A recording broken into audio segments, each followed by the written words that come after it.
বন্ধুরা, কেউ সিরিয়াল দেখে কেঁদে ভাসাইছে, কেউ আবার ধূমকেতু দেখে পরে জ্বর চলে এসছে, মানে ওই দেবের ধূমকেতু দেখে জ্বর চলে এসছে, তাও আবার কেঁদে ভাসাইছে।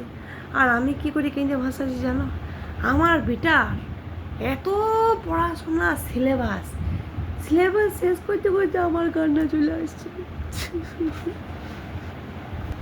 বন্ধুরা, যারা মনে করো টিউশনি পড়ায়, তারাই জানে যে কত রকমের চা আছে আর কত রকমের ছোটো বড় বিস্কুট আছে। সব রকমের চায়ের আর বিস্কুটের স্বাদ কিন্তু তারা পেয়েছে, বুঝলে? তুমি যতই বড় লোক হও, তুমি কিন্তু অত স্বাদ পাবে না যত রকমের স্বাদ ও পাবে। 3 নাম্বার বন্ধুরা, বুঝছো? কে বলে বলো দেখিনি যে প্রেম করলে ব্যথা যন্ত্রণা ভোগ করতে হয়? আমি আজকে সকালে দৌড়ে আঙুলটা চিপা গেল, আমার ব্যথা এমন করছে যে এখনো পর্যন্ত কমল না, বুঝলি? 4 নাম্বার, স্বামী স্ত্রীতে ঝগড়া করলে মনে করো স্ত্রীর উপরে তো কেউ পারে না চিৎকার করতে, স্বামী পারে কি? কোনো স্বামী পারে না।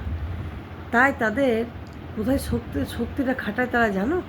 রাতের বেলাতে নাক ডেকে। বর যদি পাশে শুয়ে থাকে তাহলে তোমাকে আর ঘুমোতে হবে না, তোমার ঘুম লাটে। 5 নাম্বার, বুঝলে?